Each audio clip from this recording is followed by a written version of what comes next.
The observation deck of the Draxian monitoring station hung in the void like a metal droplet frozen in time. Taemin pressed his three-fingered hand against the transparent wall, staring at the readouts that made no sense. The gravitational sensors screamed warnings that should have been impossible. 300 years had passed since the humans vanished. Taemin had studied the historical records countless times during his training as an intelligence officer. The departure happened so quickly that most species barely noticed. One day, human colonies bustled with activity. The next day, they were empty. Ships gone, people gone. Only ruins and silence remained. The Draxian Empire and the Velian Collective had divided the former human territories between them. It seemed only logical. Why let perfectly good worlds sit empty? The resources fueled a golden age of prosperity. New technologies emerged. The galaxy flourished without the unpredictable humans and their strange ways. But now something was wrong. Taemin pulled up the sensor data again. Massive objects were moving at the edge of the galaxy. The computer estimated their size and kept revising the numbers upward. Each revision made his skin crawl. "Sir, you need to see this." His assistant, a young Draxian named Kyung-mi, rushed into the room. Her face held an expression Taemin had never seen before. Fear. She activated the holographic display. Images from the deep space telescopes materialized in the air between them. Taemin felt his breathing stop. Ships, thousands of them. No, hundreds of thousands. They moved in perfect formation, blocking out entire star fields. The fleet stretched across such a vast distance that the sensors could not capture it all in one image. "How long until they reach our space?" Taemin asked. 3 months, maybe less if they accelerate." Taemin sent the data to the Galactic Council immediately. Then he did something else, something that would change everything. He accessed the restricted archives on Earth.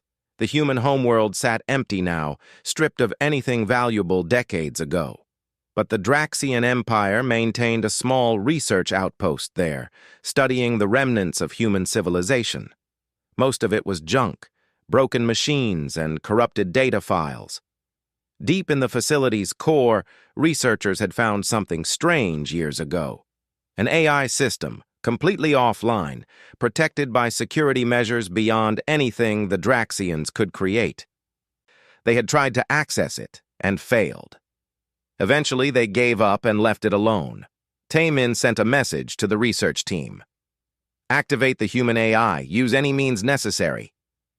It took them 6 days. When the AI finally came online, Taemin was there via video link.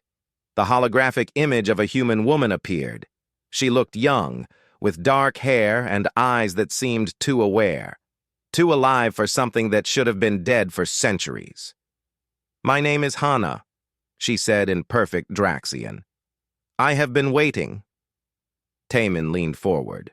"Waiting for what?" "For you to need answers badly enough to wake me." Hana smiled, but it was not a friendly expression. "You've detected the fleet." "You know about it?" "I helped design it." The room felt colder. Taemin forced himself to speak calmly. "Where did the humans go?" "Away." Hana walked through the holographic space as if it were a real room. "Humanity realized something 300 years ago. We were not ready for the galaxy. We were too weak, too divided, too primitive. So we left to fix that." "Fix what?" "Everything." Hana turned to face him directly. "We built a fleet and went beyond the edge of known space. We found worlds no one else had touched. We had time to grow, time to evolve, time to become what we needed to be." Taemin felt sick. "And now you're coming back." "We're coming home," Hana corrected. "There's a difference." Across the galaxy, message buoys suddenly activated in former human space. They had sat dormant for 3 centuries, invisible to sensors, buried in asteroid fields and planetary rings. Now they broadcast on every frequency. The message was simple, just 4 words repeated endlessly. "We're coming home." The Galactic Council met in emergency session. Ambassador Byung-ho of the Velian Collective stood at the central podium, his scaled face twisted in anger. "This is clearly a threat," he declared. "An unknown fleet approaches our territory, broadcasting ominous messages. We must prepare for war." Other voices joined his. Fear spread like a disease through the chamber. Some called for mobilizing every military vessel. Others suggested attempting communication. A few wanted to flee. Taemin watched the debate from the observation gallery. He had not shared what Hana told him. Not yet. Something about her words made him hesitate. She had not threatened. She had not demanded. She had simply stated a fact. They were coming home. The council voted to send a diplomatic delegation to the approaching fleet. They also voted to position military forces along the border, just in case. Taemin returned to speak with Hana again. "Why now?" he asked. "Why come back after 300 years?" "Because we're ready now," Hana said, "and because our home needs us." "The galaxy doesn't need you. We've done fine without humans." Hana laughed. It was not a pleasant sound. "You've divided our worlds like scavengers picking at a corpse. You've exploited resources we left behind. You've built your golden age on the foundation of our departure. And you call that doing fine? We committed no crime. The humans abandoned those worlds." "We left them in trust," Hana said quietly. "We expected better. We hoped the galaxy would be ready when we returned. That you would welcome us back as equals. And if we don't?" Hana's expression turned cold. "Then you'll learn why humanity chose to leave in the first place. We knew we weren't strong enough to stand among you as equals. Now we are strong enough to stand above you as inheritors." The first images from the approaching fleet arrived 2 weeks later. The diplomatic delegation had managed to get close enough for detailed scans before the human ships politely but firmly turned them away. The images spread across the galaxy within hours. Human vessels dwarfed anything the current civilizations had built. Some were the size of small moons. Their hulls reflected sensor beams in ways that suggested technology far beyond current understanding. Energy signatures indicated power generation capabilities that should have been impossible. Panic began in the outer colonies and spread inward. Taemin studied the images obsessively. He noticed something others missed. The ships showed no weapons ports, no visible defenses. They moved through space as if they owned it, completely unconcerned about potential threats. That confidence terrified him more than any weapon could have. He spoke with Hana one final time before the fleet reached the border. "What do the humans want?" he asked. "What anyone wants when they come home," Hana said. "To reclaim what's ours, to be recognized, to take our proper place." "And if the galaxy fights you?" Hana was quiet for a long moment. When she spoke, her voice held something like sadness. "Then the galaxy will learn a hard lesson. Humanity left as refugees, uncertain and afraid. We return as something else entirely. Something you should have hoped never to see." "What's that?" "Conquerors who don't need to conquer, masters who don't need to dominate. We return with the power to take everything we want and the wisdom to know we shouldn't have to fight for what's already ours." The human fleet reached the border of known space exactly 3 months after first detection. They stopped there, hanging in the void like a wall of steel and light. Then they sent their first official message to the Galactic Council. It was diplomatic, polite, reasonable, and absolutely terrifying in its implications. "Humanity requests peaceful reintegration into galactic society and the return of our former territories. We seek cooperation, not conflict. We hope for welcome, not war. But make no mistake, we are coming home. How that happens is up to you." The galaxy held its breath and waited for the Council's response. The Vanguard ship emerged from the human fleet like a silver arrow. It was small compared to the massive vessels behind it, but still larger than any battleship the Draxian Empire possessed. The hull seemed to shimmer, as if it existed slightly out of phase with normal space. Captain Dae-jung stood on the bridge, watching the Galactic Council station grow larger on the viewscreen. He was tall for a human, with gray hair that suggested age. His smooth face contradicted. 300 years of advancement had changed humanity in many ways. Extended lifespans were just the beginning. "Status report," he said quietly. His chief engineer, Yuna, looked up from her console. She was younger, with quick hands that danced across controls that responded to thought as much as touch. "All systems optimal. The council station is hailing us. They sound nervous." Dae-jung smiled slightly. "Put them through." A Draxian face appeared on the screen. Dae-jung recognized the signs of stress in the alien's posture. Good. Fear would make them cautious. Caution would prevent stupidity. "Human vessel, this is Council security. State your intentions." "We have already stated our intentions," Dae-jung replied. "We are returning home. We request peaceful transfer of our former territories and reintegration into galactic society. Those territories have been legally claimed by current governments. They cannot simply be returned." Dae-jung's smile faded. "Cannot or will not. The Council requires time to discuss your request.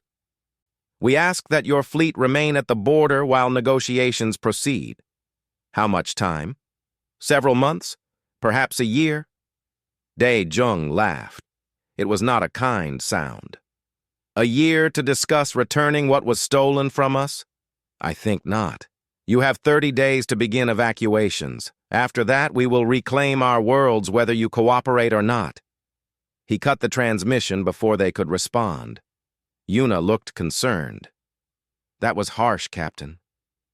"They need to understand. We are not asking permission. We are providing notification." Dae-jung turned to face her. 300 years ago, humanity ran away because we were too weak to defend ourselves. We promised ourselves we would never be weak again. Now we honor that promise." Ambassador Byung-ho slammed his fist on the council table. "This is an outrage. They issue ultimatums? They make demands? Who do these humans think they are?" Taemin sat in the back of the chamber, listening to the debate rage. He had been granted observer status due to his contact with the human AI. Now he wondered if that was a blessing or a curse. "They think they are the rightful owners of those worlds," someone said. "And technically, they are correct." "Possession is what matters," Byung-ho snapped. "We have held those territories for centuries. We have developed them, improved them. They have no right to demand their return." "Perhaps we should negotiate," another voice suggested. "Offer them compensation, alternative territories." "Negotiate from weakness?" Byung-ho's scales flushed dark with anger. "Never. We must show strength." Fleet Admiral Kyung-soo stood. The old Draxian military commander had fought in a dozen wars. His voice carried the weight of experience. "We should test their capabilities before making threats we cannot back up." "You suggest a military probe?" "A small one. See how they respond. If they are truly as advanced as they claim, they will have no trouble defending themselves. If not, we call their bluff." Taemin wanted to shout a warning. Hana's words echoed in his mind. But he remained silent. Sometimes people needed to learn lessons the hard way. The council voted. The military probe was approved. 3 days later, a coalition fleet of 60 warships from 7 different species approached the human vanguard vessel. They maintained attack formations but did not power weapons. A warning, a test. Dae-jung watched them come with calm eyes. "They think 60 ships will intimidate us," he said. "Should we be insulted or amused?" Yuna checked her instruments. "Their weapons are powered down, but they are definitely in attack formation. Orders? Hail them. Give them one chance to withdraw." The alien fleet commander appeared on screen. a Velian named Wan Shik, with scars from old battles across his scaled face. "Human vessel, you will reverse course immediately. This is your only warning." "No," Daijong said simply. "You will withdraw. That is your only warning." Wan Shik's face twisted in anger. "You are one ship against 60. Do not test us." "Very well," Daijong nodded to Yuna. "Demonstrate." What happened next would be studied by military academies for generations. The human ship did not fire weapons. It did not launch missiles. It simply moved. One moment, it was in front of the alien fleet. The next moment, it was behind them. Then it was in the middle of their formation. Then it was everywhere at once, or so it seemed to the bewildered aliens. The humans demonstrated propulsion technology that made conventional ships look like they were standing still. They showed maneuverability that defied physics. They performed calculations and movements that should have been impossible, and they did it all without firing a single shot. Instead, they used precision electromagnetic pulses to disable ship after ship. Weapon systems went offline. Propulsion failed. Life support remained active, but every combat system shut down. 17 minutes after the confrontation began, 60 alien warships drifted helpless in space. Not one had been destroyed, not one life had been lost, but the entire fleet was completely neutralized. Daijong broadcast to all the disabled vessels. "You are alive because we chose mercy. Your ships are intact because we chose restraint. Remember this. We could have destroyed you all in the first 10 seconds. We didn't because we are not here to start a war. We are here to come home. Do not make us change our minds." He ordered rescue beacons activated on all the alien ships, then continued toward human space. The news spread across the galaxy faster than light. Panic followed immediately after. Species that had grown comfortable on former human worlds suddenly realized they were defenseless. The technology gap was not just large, it was insurmountable. Taemin watched the footage of the battle again and again. 17 minutes, 60 ships, 0 casualties. The precision required was beyond anything he could imagine. The technology involved seemed like magic. He accessed the communication link to Hana. "You weren't exaggerating," he said. "I never exaggerate." Hana's holographic form appeared calm. "I tried to warn you. Humanity spent 300 years with one purpose: to never be victims again. We succeeded." "What did you do? How did you advance so far so fast?" "We stopped fighting each other," Hana said simply. "Do you know how much energy humanity wasted on internal conflicts, wars, politics, competition? We eliminated all of it. We worked together with singular focus. We shared every discovery. We built on every success. 300 years of unified effort produces remarkable results." Taemin felt a chill. "You eliminated conflict? How?" "We evolved beyond it. Genetically, technologically, socially. We became something new. Something better." Hana smiled. "The humans returning are not quite the same species that left. We kept our core identity, but we upgraded everything else." "That is horrifying. That is survival." Hana's smile faded. "The galaxy is cruel to the weak. We learned that lesson.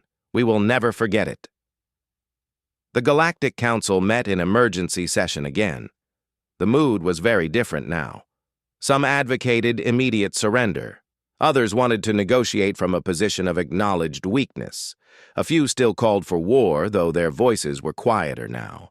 Ambassador Byung-ho was not among the quiet ones. "We have thousands of ships," he shouted. "Millions of soldiers. They cannot fight the entire galaxy." "They defeated 60 ships in 17 minutes without breaking a sweat," someone countered. "How many ships do you think it would take? 100,000? A million? And how many would you sacrifice to learn the answer?" Kyung-soo stood again. "I have analyzed the battle data. The humans were toying with us. They demonstrated capabilities just beyond our understanding. but I believe they were showing us perhaps 1% of what they can do. Maybe less. How can you know that? Because they never deployed their main fleet. One small ship defeated 60 of our best warships. They have hundreds of thousands of ships behind it, ships that make that vanguard vessel look primitive. Kyung-Soo's voice was heavy. We are not facing an enemy. We are facing extinction if we fight. The chamber fell silent. Then Byung-ho played his final card. We have nuclear weapons, antimatter bombs, planet killers. If we cannot win, we can make their victory costly. Taemin finally spoke up. They know about those weapons. They have countermeasures we cannot imagine. And if you use them, you will not make their victory costly. You will make them angry. Who are you to say what they will do? I am the only one who has actually spoken to them. Taemin stood. I have communicated with their AI. I have studied their history. I know what they are capable of. And I am telling you that if we fight them, we will lose. Not maybe. Not possibly. Certainly. Byung-ho glared at him. Then what do you suggest? Give them what they want, return their worlds, accept their terms, hope they remember mercy when they could choose vengeance. The council adjourned without a decision. That night, the human fleet moved. Every ship advanced exactly 1 light year closer to their former territories. Then they stopped and broadcast another message. 29 days remain. Choose wisely. Ambassador Ji-woo stepped off the transport shuttle and into the Galactic Council station. She looked human enough at first glance, with dark eyes and black hair pulled back in a simple style. But there was something different about her, something that made the alien dignitaries step back instinctively. She moved with perfect grace. Her eyes took in everything with calculating precision. When she spoke, her voice carried an undertone of absolute confidence. Thank you for agreeing to meet with me, she said, bowing slightly to the assembled council members. Byung-ho did not return the gesture. We agreed to nothing. We permitted you to come here. There is a difference, Ji-woo smiled. Of course, my apologies for the imprecise language. Taemin watched from his observation post. He had seen recordings of old humans from before the departure. They had been like any other species, flawed, uncertain, struggling. This woman was something else, something refined and perfected. The negotiations began badly and got worse. We propose a gradual transition, Byung-ho said. Over the next 50 years, we will slowly transfer control of former human territories. This allows current populations to relocate peacefully. No, Ji-woo said simply. No? 50 years is unacceptable. We will reclaim our worlds in 30 days as stated. Current occupants will have that time to evacuate. Another council member spoke up. Millions of people live on those worlds now. 30 days is not enough time to evacuate them all. Then you should begin immediately, instead of wasting time in negotiations. Ji-woo's expression did not change. We are not asking your permission. We are informing you of our timeline. You cannot simply take inhabited worlds by force. We are not taking them by force. We are reclaiming what was always ours. If you choose to make it forceful, that is your decision. Byung-ho's scales flushed dark. This is exactly what we feared. You return as conquerors. We return as owners, Ji-woo corrected. If we were conquerors, we would take everything. We only want what already belongs to us. And what about compensation? We have invested trillions in developing those worlds. Ji-woo tilted her head slightly. You invested money in improving property that was not yours. That was your choice. We owe you nothing. The negotiations collapsed within 3 hours. As Ji-woo prepared to leave, Taemin intercepted her in the corridor. May I speak with you? She studied him for a moment. You are the intelligence officer who activated Hana. She spoke well of you. She did? She said you were intelligent enough to be afraid and wise enough to listen. Jiwoo smiled slightly. Those are rare qualities in this galaxy. I need to understand something, Taemin said. Why are you being so inflexible? You could negotiate. You could compromise. You would still get what you want, just slower. Time is not on our side. You have advanced technology, extended lifespans. How is time not on your side? Jiwoo was quiet for a moment. Because there are things in the darkness beyond this galaxy. Things we encountered during our 300 years of exploration. Things that will come here eventually. When they do, this galaxy will need humanity at its strongest. We cannot waste decades in pointless negotiations while the clock ticks down.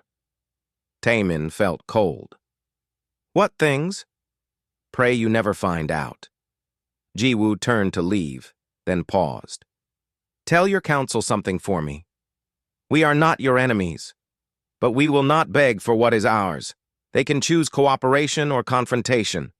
There is no third option.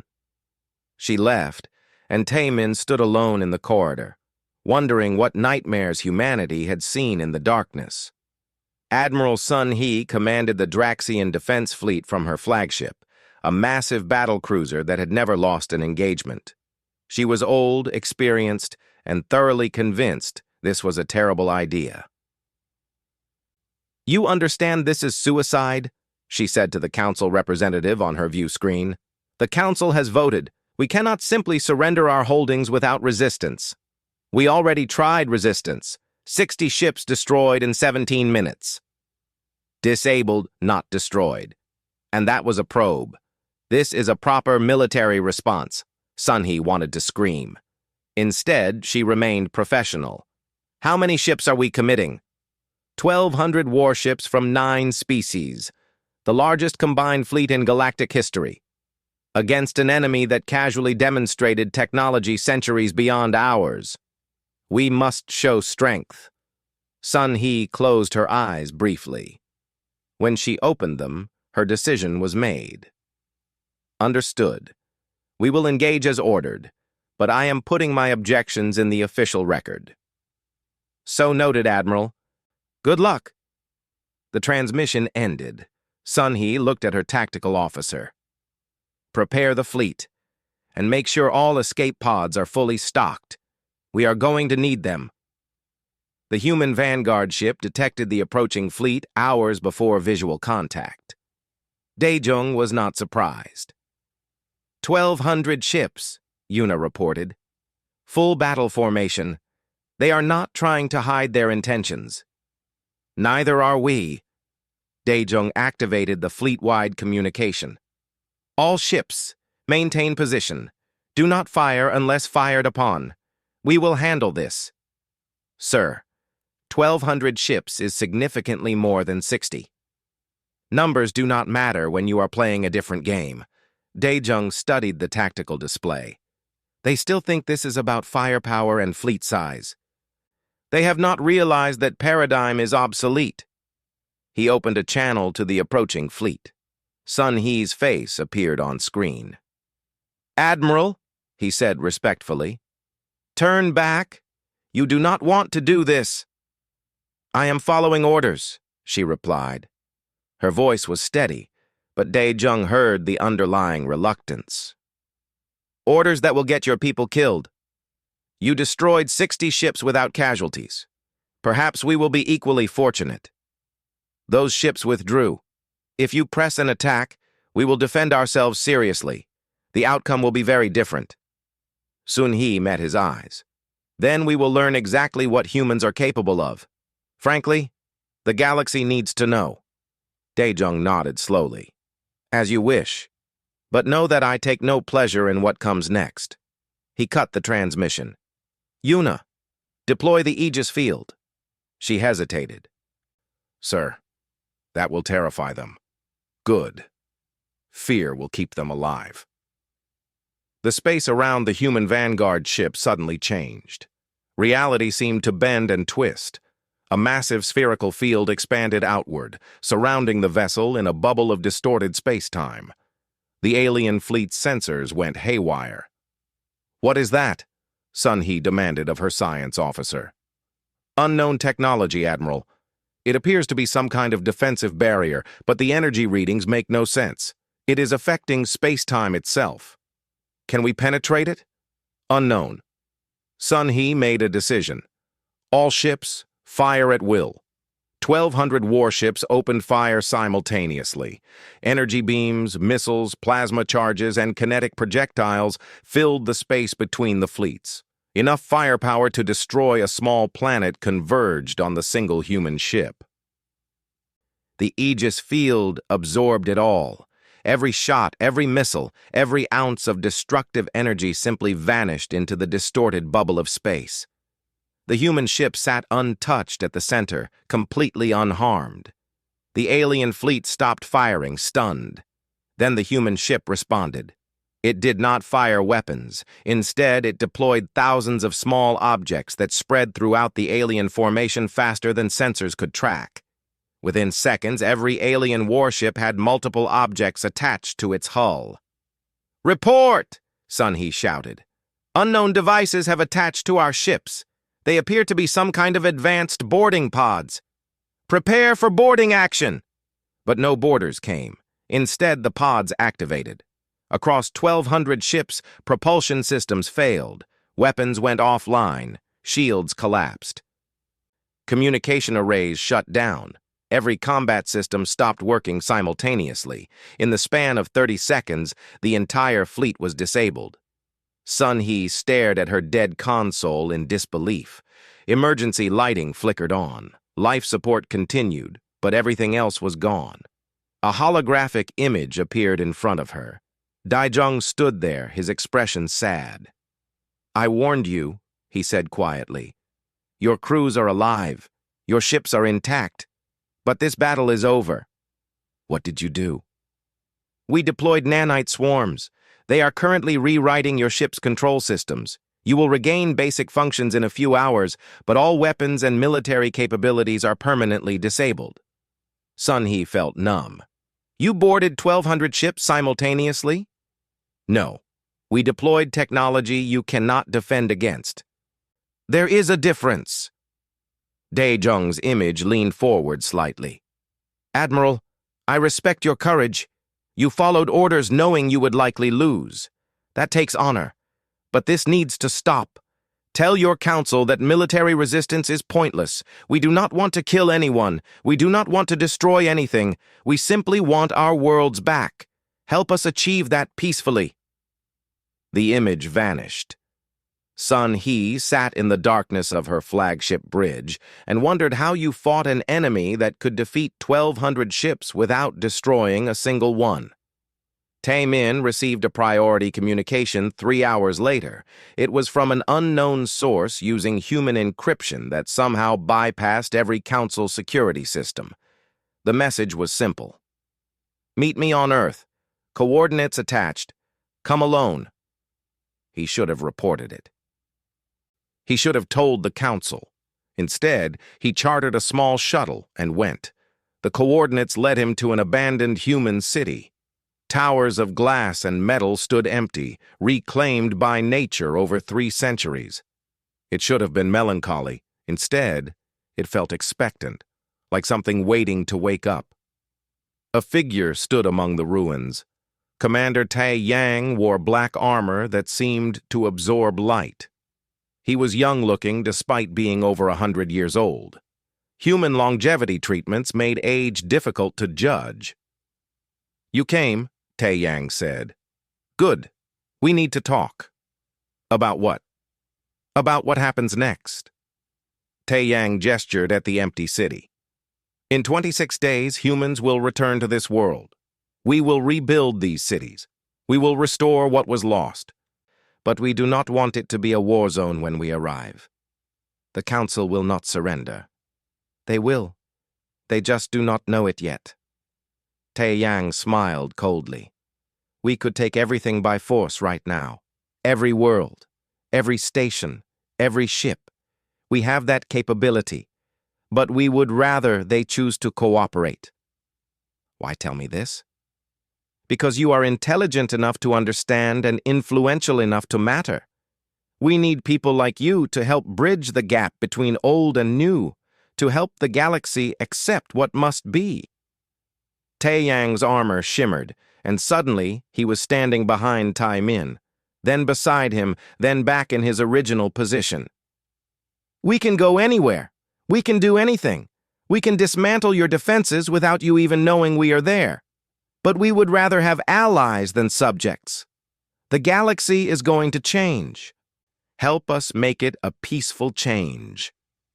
He vanished, leaving Taemin alone among the ruins of human civilization, wondering if he was looking at the past or the future. 7 days remained. The countdown had become impossible to ignore.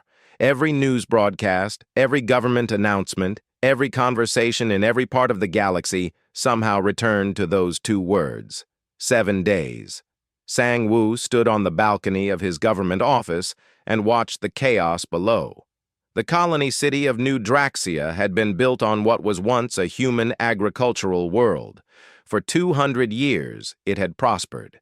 Now it was dying in panic. Ships filled the sky. Civilian transports, cargo haulers, private vessels, anything that could fly was being used to evacuate people. Millions waited in processing centers, clutching whatever possessions they could carry. The wealthier ones had left weeks ago. Those remaining were the poor, the stubborn, or the foolish. Sang-woo was the 3rd category. As planetary governor, he had refused to order a full evacuation. The council had stripped him of authority for it, but he did not care. This was his world. He had lived here for 40 years. He would not abandon it to human invaders without a fight, even if that fight was hopeless. His communication console chimed. Reluctantly, he answered. The face that appeared was not one he expected. A human woman with kind eyes and an expression of genuine concern looked at him from the screen. "Governor Sang-woo," she said. "My name is Yoonji. I am a cultural liaison officer with the Human Reclamation Fleet. May I speak with you?" "I have nothing to say to you." "Please, I am not here to threaten. I am here to help." Against his better judgment, Sang-woo listened. Yoonji spoke calmly. "We know you have refused evacuation orders. We understand you feel attached to this world. We respect that. But in 4 days, human reclamation forces will arrive. We are asking you to please reconsider. This is my home." "It was our home first," Yoonji said gently. "We planted the first trees on this world. We built the irrigation systems you still use. We terraformed the atmosphere you breathe. We do not blame you for living here, but we are reclaiming it now. So you will kill us if we stay?" "No." Yoonji looked horrified. "We will relocate you, carefully, safely, with full compensation for any property left behind. But it will happen. We are offering you the chance to do it voluntarily, with dignity. And if I refuse? Then in 4 days, soldiers led by Commander Boram will arrive. They will carefully, non-lethally subdue anyone who resists. They will transport you to safety whether you cooperate or not. It will be uncomfortable and embarrassing, but you will survive." Yoonji leaned forward. "Please do not make us do this the hard way. We are trying to be merciful." Sang-woo wanted to rage. He wanted to fight. Instead, he felt only tired. "How many worlds are you taking?" 47 inhabited worlds and 93 stations, all former human territory. "And the millions of people living there?" "Will be safely relocated to other worlds with the assistance of their governments. We are not monsters, Governor. We are just reclaiming our property." The transmission ended. Sang-woo stood on his balcony and made his decision. Boram reviewed the operation plans one final time. The reclamation of New Draxia would be the test case. If it went smoothly, the other 46 worlds would follow the same pattern. If it went badly, things would get complicated. She commanded 5,000 soldiers, enhanced humans wearing adaptive armor and carrying non-lethal suppression technology. They could subdue an entire city without killing anyone. They could clear a planet without firing a shot. They were trained for mercy, not massacre. Still, Bo-Ram worried. People did stupid things when they were scared. The fleet dropped out of hyperspace exactly on schedule. Massive transport vessels designed to carry millions of evacuees hung in orbit like silver clouds. Smaller ships descended toward the major cities. Bo-Ram's vessel landed in the central plaza of New Draxia. She stepped out, helmet retracted, hands visible and empty. A crowd had gathered. Thousands of Draxians, Velians, and other species stood watching. Some held crude weapons. Most just looked afraid. Governor Sang-Woo walked forward to meet her. "You came," he said. "We said we would." Bo-Ram gestured to the transport ships overhead. "We are here to help you relocate. Please make this easy." Sang-Woo looked at the crowd, then back at her. "I have decided to cooperate, but my people have questions. I will answer what I can." A Draxian woman pushed forward. "What about our homes, our businesses?" "You will receive compensation based on a fair market assessment," Bo-Ram said. "We are not thieves. We will pay for what you have built here." "Where will we go?" "Your government has arranged relocation sites. We will transport you there safely. You will not be homeless." A Velian man shouted angrily. "Why should we trust you? You come with soldiers and ships and expect us to just leave?" Bo-Ram met his eyes steadily. "You should not trust us. You should verify. We have provided all relocation details to your governments. Check them, confirm them, then make your choice, but make it quickly. This world will be reclaimed in 72 hours, with or without your cooperation." The crowd murmured uneasily. Sang-Woo raised his hand for silence. "I have reviewed their compensation offers. They are fair, more than fair actually. They are offering more than most of us could get by selling our property under normal circumstances." "You are collaborating with them," someone accused. "I am accepting reality," Sang-Woo replied. "We cannot fight them. We cannot stop them. We can only choose whether this happens peacefully or violently. I choose peace." Over the next 3 days, 90% of New Draxia's population boarded the transport ships. The humans processed them efficiently, politely, treating everyone with respect despite the circumstances. Families stayed together. Possessions were carefully cataloged and transported. Medical care was provided for anyone who needed it. The 10% who refused to leave barricaded themselves in their homes and waited. Bo-Ram led her soldiers through the city personally. They moved from building to building, using sensors to detect occupants. When they found resistors, they deployed sleep gas through the ventilation systems. People simply fell unconscious without struggle. Soldiers carried them gently to transport ships, making sure they were comfortable and safe. Not a single shot was fired. Not a single person was harmed. By the end of the 4th day, New Draxia was empty of alien inhabitants. Then the restoration began.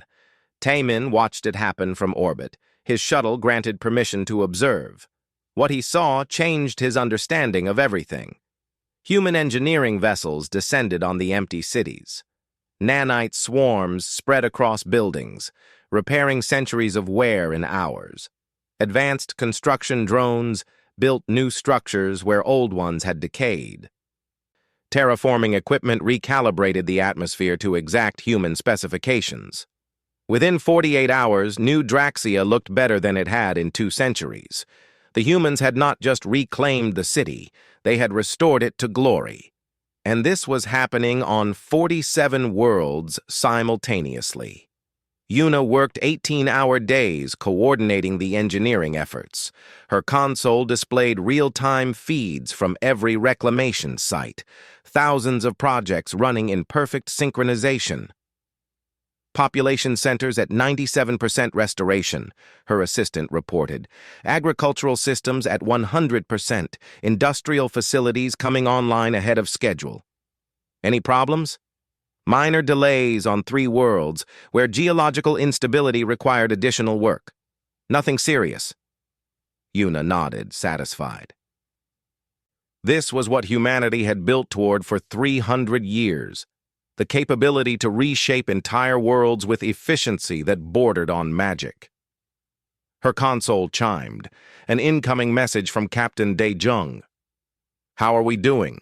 he asked. "Better than projected. We will have all 47 worlds fully restored and ready for colonization within the week." "Excellent. The colony ships are standing by. We will begin phasing in civilian populations as soon as you give clearance." Yuna hesitated. "Captain, the galaxy is terrified of us." "I know. They see what we can do, and they fear we will use this power against them." Dae-jung was quiet for a moment. "Fear is appropriate. We are demonstrating capabilities they cannot match, but fear can become respect. We need to show them we can be trusted with this power. How do we do that? By being exactly what we claim to be: fair, merciful, just."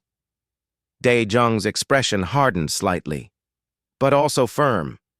"We cannot let anyone mistake mercy for weakness." The transmission ended.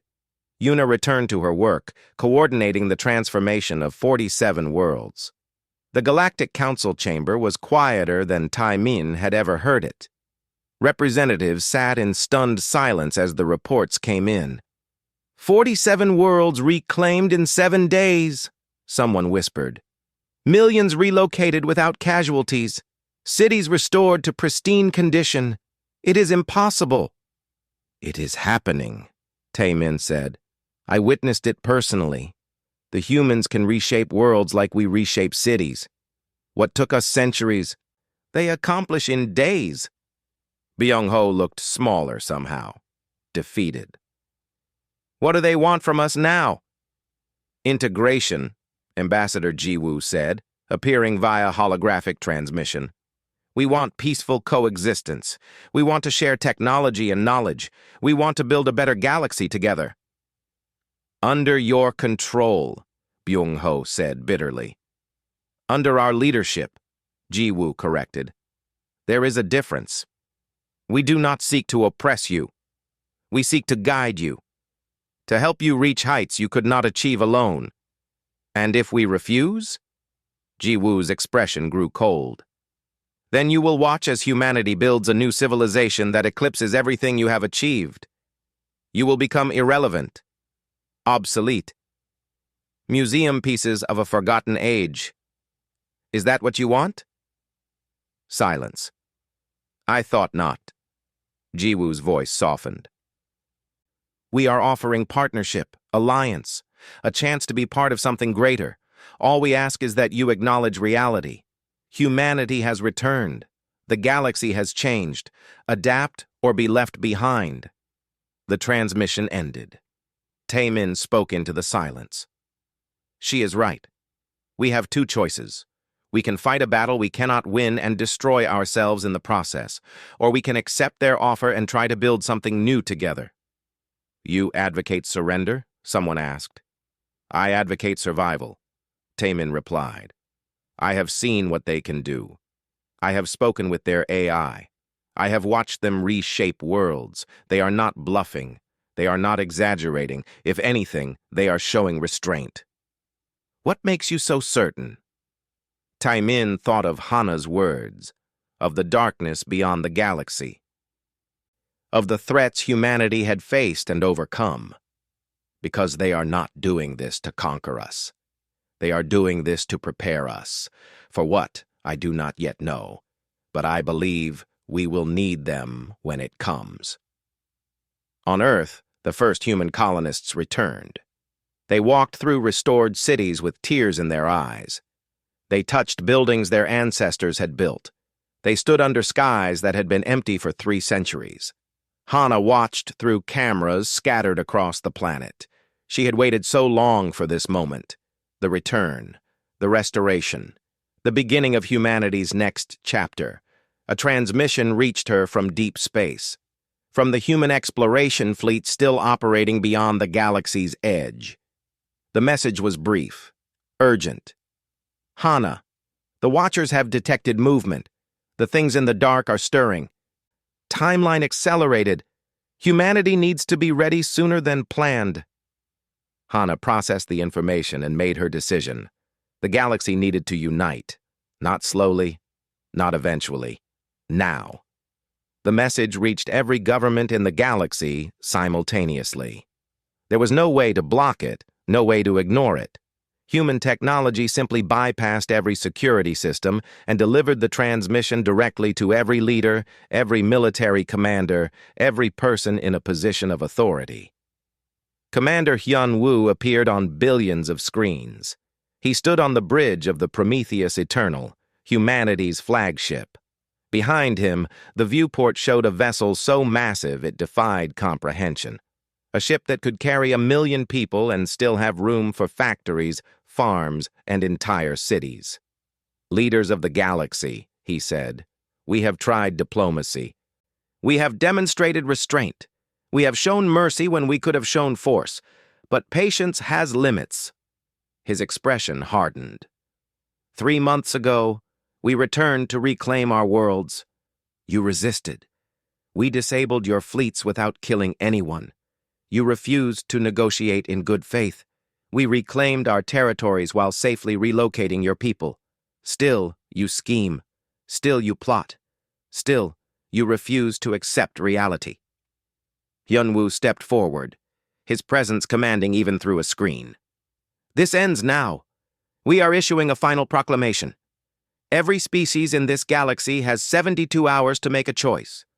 Join the Terran Concordat as equal partners, or stand aside and become irrelevant. There will be no third option. No delays. No negotiations. The transmission shifted to show the human fleet in its entirety. Hundreds of thousands of ships spread across space like stars in the night sky. Each one a marvel of technology. Each one capable of feats the current galactic civilizations could barely imagine.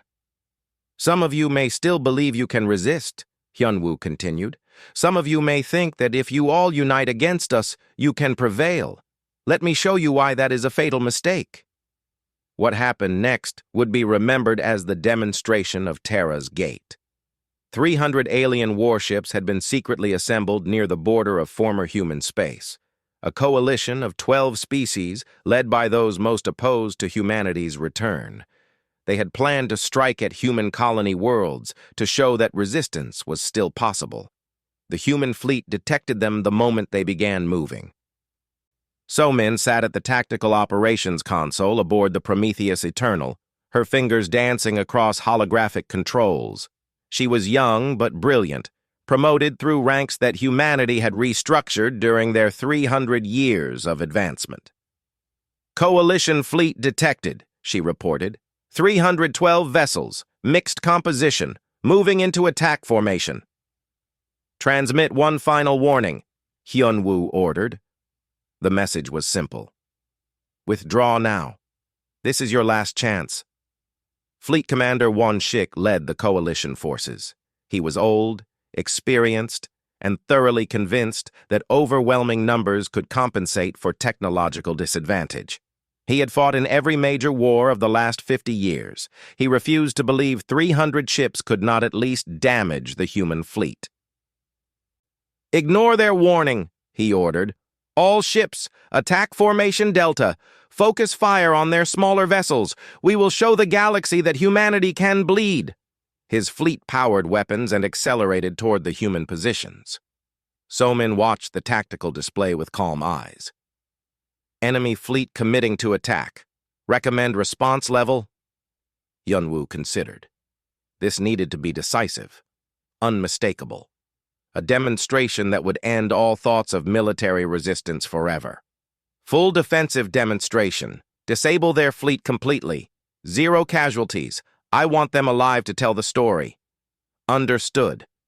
So-min activated the Prometheus Eternal's tactical systems. The flagship did not move. It did not fire weapons. Instead, it deployed thousands of autonomous combat drones, each one a masterpiece of human engineering. Each one capable of independent action coordinated through quantum-linked networks that made them function as a single organism. The drones spread through space like a silver swarm. One Shik watched in confusion as the small objects approached. What are those? Missiles? Negative, Commander, showing minimal explosive signatures. They appear to be some kind of autonomous units. Destroy them! The Coalition fleet opened fire. Energy beams, missiles, and kinetic rounds filled space. They destroyed dozens of drones. Hundreds. It made no difference. For every drone destroyed, 2 more emerged from the human ships. They moved with impossible agility, dodging fire that should have been unavoidable. They slipped through defensive screens that should have stopped them. They attached to hull after hull with mechanical precision. Wanshik realized what was happening too late. They are not attacking, they are boarding. All ships, prepare for... His communication cut off as every system on his flagship died simultaneously. Across the Coalition fleet, the same thing happened to 312 ships in the span of 90 seconds. The drones attached, penetrated hulls with molecular precision cutting tools, and deployed nanite swarms that rewrote control systems faster than crews could react. Weapons failed. Propulsion died. Shields collapsed. Communication arrays went silent. Life support remained active. Emergency lighting flickered on. Crews sat in darkness, alive but utterly defeated. The entire battle lasted 6 minutes. So Min reviewed the results with satisfaction. All enemy vessels disabled, 0 casualties on either side. All crews alive and healthy. Mission parameters achieved. Hyun Woo broadcast to the disabled fleet. You are alive because we chose mercy. Your ships still exist because we chose restraint. You plan to strike our colonies, to kill our civilians, to make us bleed. We could have annihilated you in the first 30 seconds. Instead, we demonstrated why resistance is futile. He paused, letting that sink in. You will drift here for 6 hours while we ensure your life support systems are stable. Then we will tow you to the nearest safe port. We are returning you to your families unharmed. Remember this. Remember that when humanity shows force, we could choose death. We choose life instead. Tell your leaders. Tell your people. Tell anyone who still dreams of fighting us. Wanshik sat in his dark command chair and felt shame burn through him. Defeated without losing a single crew member. Humiliated without being harmed. It was worse than death somehow. The galaxy watched the recording of the battle.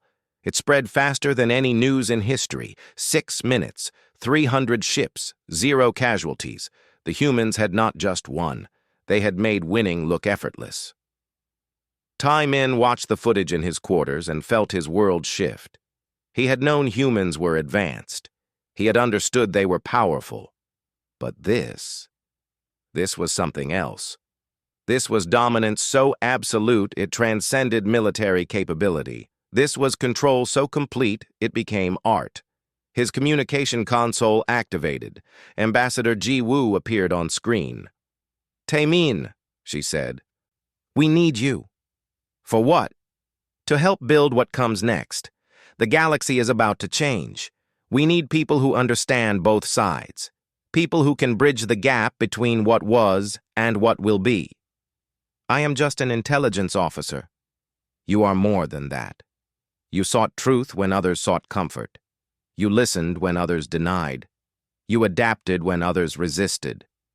Jiwoo's expression softened. We need that. The Terran Concordat will not be built by humans alone. It will be built by all species working together. But we need pioneers. People willing to take the first steps. Taemin thought of everything he had seen. The power, the mercy, the terrifying efficiency of human civilization. What exactly is the Terran Concordat? A new galactic government. Humans will lead, yes, but all species will have representation. All voices will be heard. We will pool resources, share technology, and build something greater than any single species could achieve alone. Under human control. Under human guidance, Jiwoo corrected. We do not seek to oppress. We seek to optimize, to help every species reach their potential, to create a civilization that can face what is coming. What is coming? Jiwoo was silent for a long moment. Ask Hana. She will tell you what we found in the dark." The transmission ended. Taemin immediately connected to the human AI. Hana's holographic form appeared in his quarters, looking more serious than he had ever seen her. "You want to know what is coming?" she said. It was not a question. "Yes." Hana gestured, and the room filled with images. Star systems consumed by darkness. Civilizations wiped from existence. Warnings from long-dead species encoded in ancient monuments. During our 300 years of exploration, humanity traveled beyond this galaxy's borders. We went to places no one else had dared to go. We found ruins, remnants of civilizations that predated everything in this galaxy, species that achieved heights we can barely imagine. What happened to them? They were destroyed, all of them, by things that live in the space between galaxies, things that feed on civilizations, things that consider planets like cattle to be harvested. Taemin felt cold. When are they coming? We do not know exactly. Could be decades, could be centuries, but they are coming. The pattern is clear. When civilizations in this galaxy reach a certain level of advancement, they attract attention. That attention is always fatal. So humanity rushed back to prepare us? Humanity rushed back to save you, Hana said bluntly. The galaxy as it was could not survive first contact with what is out there. Too divided, too primitive, too weak. You needed to advance, and fast. But you would not do it on your own. You were comfortable, complacent. So you forced change. We accelerated the inevitable. In 50 years, the galaxy would have torn itself apart in civil wars over resources and territory. In 100 years, you would have encountered the threats we found and been annihilated. We are giving you a chance. A slim one, but a chance. Taemin processed this. Does the Council know? They will soon. We have debated whether to tell them. Fear can motivate, but it can also paralyze. We decided that after the demonstration of Terra's Gate, they will be ready to hear the truth. The Galactic Council met in emergency session for the 5th time in 3 months. The chamber was packed. Every species had sent their highest-ranking officials. Hyunwoo stood at the central podium, flanked by Jiwoo and other human representatives. His presence dominated the room despite making no threatening gestures. "You have seen what we can do," he began. "You have witnessed our technology. You have experienced our mercy. Now you will learn why we returned." He activated a holographic display that filled the chamber with images of destroyed civilizations and cosmic horrors that made several council members recoil. "Beyond this galaxy, there are threats you cannot imagine. We encountered them during our exploration. We survived only because we were careful, quiet, and quick to run. But running will not work forever. Eventually, they will come here." The chamber erupted in panic. Hyunwoo raised his hand and silence fell instantly. That casual display of authority chilled everyone present. "We estimate you have between 50 and 500 years before first contact. Maybe more if we're lucky. Maybe less if we are not. Either way, this galaxy needs to be ready. You need to be unified, advanced, and capable of defending yourselves." "And you expect us to trust you with this?" Byung-ho demanded. His voice cracked slightly. "You could be lying, creating false threats to justify your conquest." Hyunwoo met his eyes. "We have conquered nothing. We have reclaimed our territory and offered partnership. If we wanted to conquer you, we would have done so 3 months ago. You could not have stopped us." He was right, and everyone knew it. "The Terran Concordat is not a conquest," Jiwoo added. "It is a necessity. We will share our technology. We will protect your worlds. We will help you advance faster than you could alone. All we ask is that you acknowledge reality and work with us." "And if we refuse?" someone asked. Hyunwoo's expression turned cold. "Then we will build the defenses this galaxy needs without you. We will protect the species that join us, and when the threats from the dark arrive, they will find us ready and you extinct. The choice is yours." The council chamber descended into chaos. Arguments broke out. Some called for immediate acceptance. Others demanded more time. A few still clung to dreams of resistance. Taemin stood and spoke over the noise. I have reviewed the evidence. I have spoken with their AI. I have seen their capabilities. They are telling the truth. We need to accept their offer. You have been compromised, someone shouted. I have been educated, Taemin replied calmly. I understand what we face. I understand what they are offering. Most importantly, I understand that we have no better option.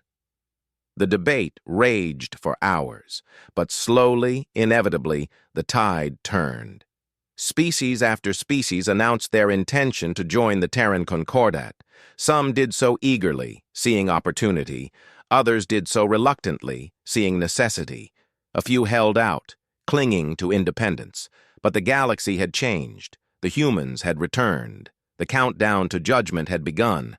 And in the darkness beyond the galaxy, things that fed on civilizations stirred in their ancient sleep, sensing new prey growing ripe for harvest.